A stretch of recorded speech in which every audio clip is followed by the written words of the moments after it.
नमस्कार, दैनिक शिव टाइम में आप सबका स्वागत है। मैं रश्मि शर्मा, कैमरामैन शुभम भगत के साथ। दर्शकों, जिस तरह से आप जानते हैं, हम हमेशा कोशिश में रहते हैं जब भी जनता को कोई परेशानी है या जनता कभी दुविधा में हो, उन चीज़ों को, उन बातों को, उन मुद्दों को प्रशासन और सरकार तक लाना। आज इस समय हमारे साथ दो युवक बैठे हैं। लाडली स्कीम की बात करें, प्रधानमंत्री जी द्वारा काफ़ी सारी स्कीमें निकाली गई महिलाओं के लिए, बच्चियों के लिए। बड़ा ही सराहनीय कार्य, कोई दो राहे नहीं है। पर स्कीमें निकाली तो जाती हैं, पर इम्प्लीमेंट किस तरह से होती हैं, सवाल सबसे ज़्यादा यहाँ पर खड़ा होता है। क्या स्कीम निकाली जाती हैं, क्या वाकई स्कीम्स बड़ी आराम से जनता तक पहुँचती है जो डिज़र्व करते हैं, जो स्कीम तक यानी कि उस स्कीम के वाकई ही हकदार हैं? सबसे बड़ा सवाल ये भी है। जिस तरह से आप जानते हैं, 2015 में लाडली बेटी स्कीम लागू हुई, सराहनीय कार्य किया गया, अनाउंसमेंट की गई लाडली बेटी स्कीम के लिए। क्योंकि जो लोग, जो गरीब तबका था, खास करके ग्रामीण क्षेत्र की भी बात करें, चाहे हम शहरों की बात करें, कई लोग ऐसे भी हैं जो लोग दो वक्त की रोटी बड़ी मुश्किल से कमाते हैं। तो घर का गुजारा किस तरह से चलेगा? बेटी को, जिस तरह से प्रधानमंत्री जी का भी नारा था कि बेटी बचाओ और बेटी पढ़ाओ, बिल्कुल सही था। ये कहीं ना कहीं उन लोगों के लिए अमदाद थी। बेटी को पढ़ाने में जो लोग गरीब थे, जो लोग दो वक्त की रोटी नहीं गुजार, या ग्रामीण क्षेत्रों की बात करें, तो कहीं ना कहीं राहत की सांस जनता ने ली। पर अब जब उसके बाद 2015 के बाद जब एब्रोगेशन हुआ 370 का, यूटी जम्मू कश्मीर को यूटी का राज्य का दर्जा दिया गया।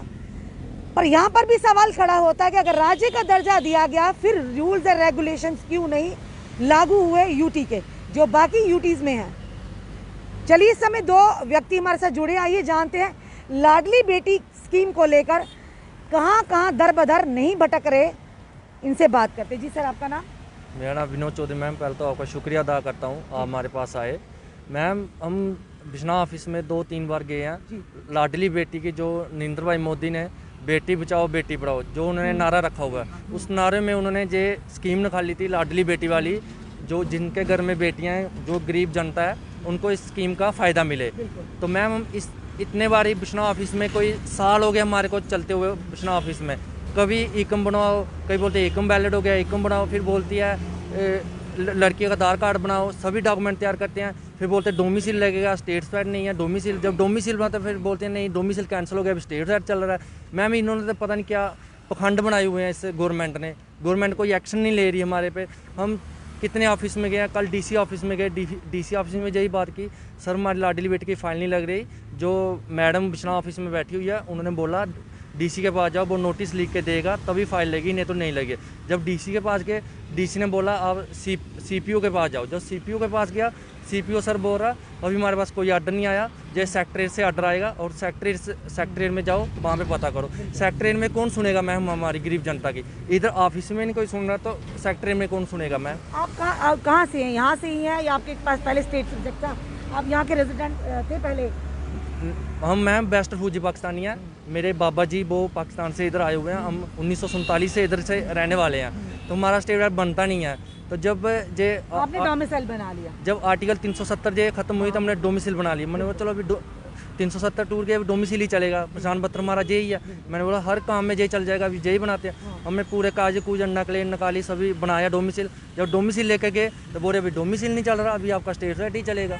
ये कौन से पखंड है जम्मू एंड कश्मीर में जो गवर्नमेंट ने डाले हुए? अभी हमने राशि दत्ता जो हैं CDPO child development project officer हैं, जो बिजनौर की, उनसे भी जनता को बताएंगे, बात करें। क्योंकि जब भी हम बात रखते हैं तथ्य के आधारों पर रखते हैं।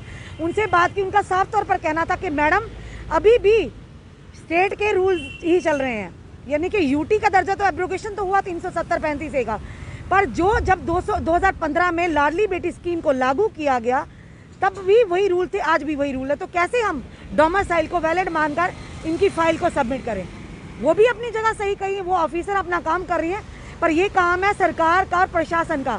अगर जम्मू कश्मीर को यूटी का दर्जा दिया गया, आपने कन्वर्ट कर दिया, यानी कि जो लोग स्टेट सब्जेक्ट होल्डर थे वो भी अपना डोमिसाइल बना, और जो लोग बाहर से आकर, जिनको यहाँ से 15 साल हो गए परमानेंट रहते हुए, उनको डोमिसाइल बनाना, ताकि वो उनकी यहाँ पर पहचान पत्र हो जाएगा कि हम यहाँ के रेजिडेंट हैं। बड़ा अच्छा कार्य किया। चलिए, लोगों को नागरिकता मिली, पर सवाल ये है कि उसके बाद भी लोग दर बदर की ठोकरें क्यों खा रहे हैं? सवाल ये है, यानी कि आप लागू तो कर देते हैं, बड़े बड़े सर्कुलर तो आदेश भी निकाल देते हैं, पर इम्प्लीमेंट नहीं होते। सबसे बड़ा सवाल ही यही है। चलिए इनसे भी जानते हैं भैया से। आपका नाम? धन्यवाद मैम आपका। मैम मेरे को भी साल डेढ़ हो गया मेरे को घूमते घूमते। पहले बोला इन्होंने डोमिसल बनाओ, मैंने डोमिसल बनाया, ठीक है। बाद में उसके बाद मैंने आधार कार्ड बनाया, उन्होंने बोला आधार कार्ड बनाओ बेटी का। मैंने बोला बेटी अभी छोटी, आधार कार्ड बन नहीं रहा। किसी से पैसे उठा के मैंने आधार कार्ड बनाया बेटी का, ठीक है। तो उसके बाद बोलते हैं इनकम सर्टिफिकेट बनाओ, मैंने इनकम सर्टिफिकेट भी बनवाया, ठीक है। 6-7 महीने हुए मैं तो उधर तहसीलों में घूमता ही रहा, ठीक है। तो उसके बाद क्लर्क नहीं आते हैं, कभी आएंगे 12 बजे, कभी 1 बजे आएंगे, कभी आएंगे नहीं, परसों आएंगे, 7-8 दिन के बाद आएंगे। महीना तो आते ही नहीं तहसील में। 6 महीने हुआ मुझे इनकम सर्टिफिकेट बनाते हुए। उसके बाद ये मेरे को उन्होंने, जब मैंने फाइल पूरी तैयार की, ठीक है, तो उसके बाद कहते हैं स्टेट सब्जेक्ट बनाओ। स्टेट सब्जेक्ट में हमारे पास, मैंने 10 साल हुआ था स्टेट सब्जेक्ट बनाते हुए मेरे पापा को। 10 साल उधर फाइल पड़ी हुई, ठीक है। जब उसके बाद 370 आपने हटा दी, ड्यूटी बना दी जम्मू को, तो उसके बाद बोलते हैं डोमिसल बनाओ। मैंने डोमिसल बना के जब फाइल तैयार की तो कहते ये नहीं लगेगा। घूमते घूमते हम थक गए हैं।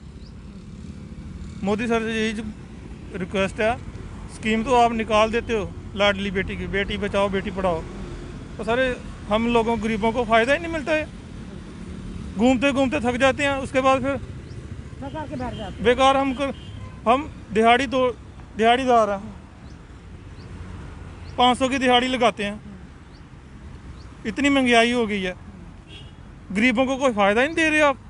जो आगे बैठे हैं, अंदर जाओ, साहब नहीं आया। अब डीसी ऑफिस गए थे? डीसी ऑफिस 3-4 बार गया हूँ मैं, अंदर जाने नहीं देते हैं, साहब नहीं आया। बाहर जाओ, बाहर बैठे रहो, इंतज़ार करो, क्या करें। एलजी मनोज सिन्हा जी से यही रिक्वेस्ट है, सर हमारी भी गरीबों की बात सुनो। चलिए धन्यवाद। साफ तौर पर ये लोग दुखी हैं, परेशान हैं, दिहाड़ीदार लोग हैं, यानी सुबह कमाते हैं और शाम को अपने परिवार का पेट भरते हैं। तो अगर ये इसी तरह दौड़ धूप करते रहे तो घर का गुजारा किस तरह से चलेगा, ये यही जानते हैं, या आम जनता भी समझ सकती होगी जो इस समय हमें लाइव देख रहे हैं। दर्शकों, जिस तरह से हमने बताया कि हमारी CDP और राशि दत्ता से भी बात हुई जो बिश्नाह की, उनसे हम लाइव सेगमेंट भी करेंगे, मंडे को कोशिश करेंगे उनसे बातचीत करने की, ताकि लोगों में जो अभी भी कहीं ना कहीं लोग अवगत करनी है कि लाडली बेटी स्कीम को किस तरह से उसका फ़ायदा लेना। पर जो लोग इस समय वाकई मजबूर है, परेशान है, ये चाहते हैं कि चलिए बच्ची के खाते में कुछ ना कुछ ज़रूर आए, जो कि प्रधानमंत्री जी द्वारा लाडली बेटी स्कीम लागू की गई। हम ये नहीं कहते, काफ़ी लोगों को इसका फ़ायदा भी हो रहा है। जो लोग हमसे बात करें, हर महीने उनके अकाउंट में पैसे भी आ रहे हैं।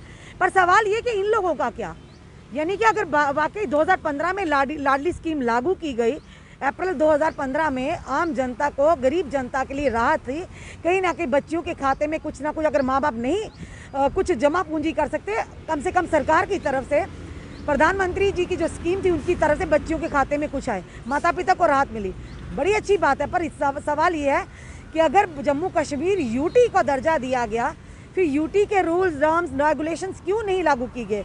मैडम ने भी हमें साफ तौर पर, राशि दत्ता ने कहा अगर हमारे पास कोई भी ऑफिशियल ऐसा कोई ऑर्डर आता है, हम तुरंत इनकी फाइल लेकर उस पर कार्रवाई करेंगे।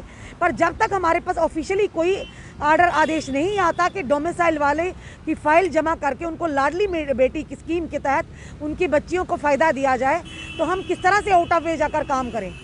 हम डीसी जम्मू से अपने माननीय प्रधानमंत्री जी से भी ये निवेदन करते हैं, और ख़ास करके एलजी मनोज सिन्हा जी से। मनोज सिन्हा जी, ये भी बातें हैं छोटी छोटी नहीं, ये बहुत बड़ी बातें गरीब इंसान के लिए। इन चीज़ों पर भी ध्यान दीजिए कि अगर वाकई ही आपने डोमिसाइल उन लोगों के लिए जो 15 साल से कहीं भी रह रहे, कहीं के भी नागरिक हैं, उनको नागरिकता ली, डोमिसाइल बनाना ज़रूरी, उन लोगों ने बनाया भी, दौड़ धूप भी की, अपना खर्चा भी किया। पर उसके बावजूद अगर इनकी बच्चियों को लाडली बेटी स्कीम का फ़ायदा नहीं मिल रहा, लाभ नहीं मिल रहा, तो कैसी ये लाडली बेटी स्कीम, खुद सोचिए कहाँ जाएंगे। कम से कम अगर ऑफिशियली एक आदेश तो निकालिए कि जो लोग, जिन लोगों ने डोमिसाइल बनाया हुआ है, उन लोगों की फ़ाइल जमा हो जाए और उन लोगों की बच्चियों को वो लाडली स्कीम के तहत उनको फ़ायदा मिल जाए। चलिए, ये हम वीडियो जो है डीसी जम्मू को भी भेजेंगे और कोशिश करेंगे कि इन पर भी पूरी, इस जो CDP है उनसे भी बात करने की, इसको क्लैरिफिकेशन लेंगे कि आखिर क्या है स्कीम में और किस तरह से डोमिसाइल वालों की फाइल को नहीं अभी तक सबमिट किया जा रहा। चलिए जुड़े रहे ऐसे हमारे साथ अगले अपडेट के लिए। जय हिंद, जय भारत।